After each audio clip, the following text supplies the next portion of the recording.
ini ada wawancara untuk saat ini bersama dengan salah satu rekan dari forum KGFX juga, dengan Kang siapa? Sandi. Kang Sandi, oke. Kira-kira sudah berapa lama Kang Sandi terjun dalam dunia trading ini? Belajar, sampai sekarang masih belajar. Benar-benar belajarnya itu mulai tahun 2007 2008 gitu, Kang. 2007-2008 berarti udah cukup lama ya? Tapi masih payah. Nah, seperti biasa nih. Itu kan waktunya cukup lama ya, tradingnya itu. Udah bertahun-tahun gitu kan, udah lebih dari setahun. Kira-kira apa yang bikin Kang Sandi ini bertahan ini? Karena forex itu sekarang itu salah satu alternatif bisnis dengan modal yang cukup murah. Modalnya itu cukup murah, jadi dibandingkan usaha-usaha lain kayak misalnya misalnya buka agen pulsa, dagang gorengan, dagang nasi kuning, dagang rokok, apa yang gitu. Forex itu sebanding sama itu sekarang. Jadi ongkos untuk masuknya itu tergolong murah. Misalnya untuk nyiapin modalnya apa segala macam murah banget. Deposit awal $1, $5, $10 bisa. Kalau nggak punya laptop bisa pakai flash disk, tinggal sering-sering ke warnet. Ya murah aja pokoknya. Sudah terjangkau sekali kalau sekarang berarti ya. Jadi kalaupun bangkrut juga ya nggak bener-bener apa istilahnya mempertaruhkan dana dalam jumlah yang sangat-sangat besar gitu.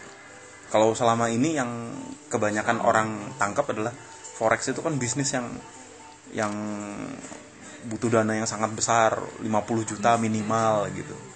Yang begitu kan ternyata enggak. Oke, ternyata untuk saat ini teknologi benar-benar membantu ya. Oh iya, teknologi dan leverage khususnya leverage dari broker. Hidup leverage gede. Nah, kira-kira menurut Kang Sandi sendiri ini trading ini sulit atau mudah nggak? Sebenarnya mudah sebenarnya, cuma jadi sulit karena belum tahu caranya aja belum. Aduh.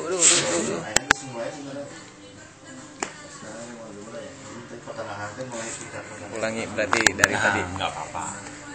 Ya bisa lanjut. Oh bisa. Ya, trading itu sebenarnya mudah, cuma jadi susah karena belum tahu caranya sebenarnya. Nah, untuk bisa tahu caranya ini orang itu harus belajar dulu. Ada beberapa tips dari yang ini mentor saya itu. Cuman tipsnya itu walaupun sederhana, ternyata untuk menerapkannya benar-benar diterapkan itu nggak begitu aja gampang. Tipsnya cuman itu aja, kalau mau tahu caranya belajar, tapi niatnya adalah untuk belajar full, bukan untuk cari uang. Bagian itu yang susah mempraktekannya. Jadi karena kita kebanyakan pola pikirnya itu cari duit gitu. Nah itu yang mempersulit, apalagi kita kan berhadapan dengan ego kita sendiri nih, fear and greed, jadi ketakutan sama kerakusan gitu. Nah bagian itu yang mempersulit kita buat belajar sebenarnya. Dengan proses belajar kesananya tentunya mencari hasilnya lebih mudah berarti ya. Insya Allah, saya juga masih berusaha ke sana kan. Oke. Nah kira-kira pengalaman menarik yang Kang Sandi pernah alamin saat bertrading itu kira-kira gimana? Bisa OP di ujung itu menarik. Cuman beberapa dari sekian persen OP di ujung, masih banyak OP di ujung tapi berlawanan arah. Ujung tapi kebalik gitu. Ujung tapi kebalik. Aduh, tapi ada beberapa 1-2 OP yang bener di ujung, analisis bener, itu rasanya emang puas banget. Oke. Tentunya dalam dunia trading kita tidak terlepas dalam saat-saat terpuruk lah ya, misalkan saat habis MC atau apa gitu kan. Iya. Nah kira-kira Kang Sandi untuk menyiasati saat-saat itu sehingga bisa bangkit lagi gimana nih? Kalau saya pribadi biasanya sih saya lalui aja dulu. Biasanya kalau habis MC itu pasti bete. Iya, bete. Belajar lalui aja dulu. Biasanya di awal-awal BT-nya itu beberapa hari atau malah beberapa minggu. Kesini-sini alhamdulillah periode-periode BT tersebut itu bisa makin singkat karena ngerasa apa ya? Ada makin sering, jadi yang namanya ngerasain gagalnya itu makin sering, jadi makin terbiasa, jadi ngerasa itu sesuatu hal yang tidak perlu dibesar-besarkan lagi gitu kan. Jadi makanya MC itu adalah sebenarnya ongkos buat belajar. Jadi kalau masih dalam masa belajar, biasain pakai modal kecil-kecil aja dulu biar ongkosnya nggak gede-gede amat gitulah.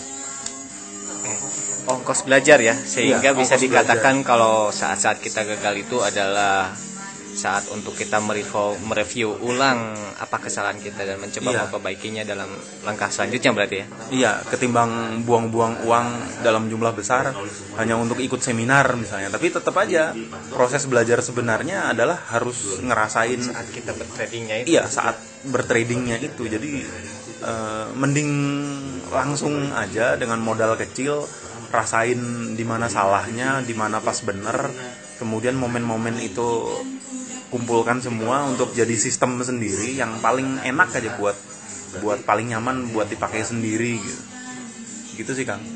Oke. Terima kasih untuk waktunya. Untuk yang terakhir, kira-kira apa nih yang bisa Kang Sandi sarankan buat rekan-rekan yang lain, atau mungkin sedikit tips atau trik atau saran atau nasihat gitu? Saya ngulangi pesan dari mentor-mentor saya juga, termasuk yang dari Kang Gun juga sih. Pertama, lurusin niat dulu. Lurusin niat.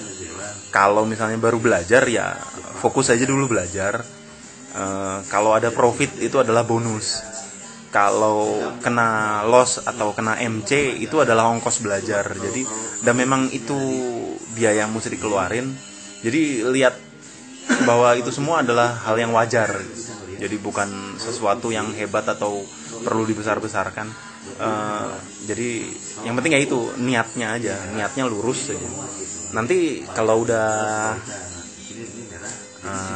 niat itu muncul lurus gitu, insya Allah pemahaman itu satu persatu akan ngumpul, jadi melengkapi sistem trading kita masing-masing. Dan satu lagi, setiap orang itu beda. Karena setiap orang itu beda, jadi cara tradingnya juga pasti beda. Oke. Terima kasih untuk waktunya Kang Sandi. Semoga bisa bermanfaat buat kita. Hatur nuhun, sama-sama juga Kang. Iya.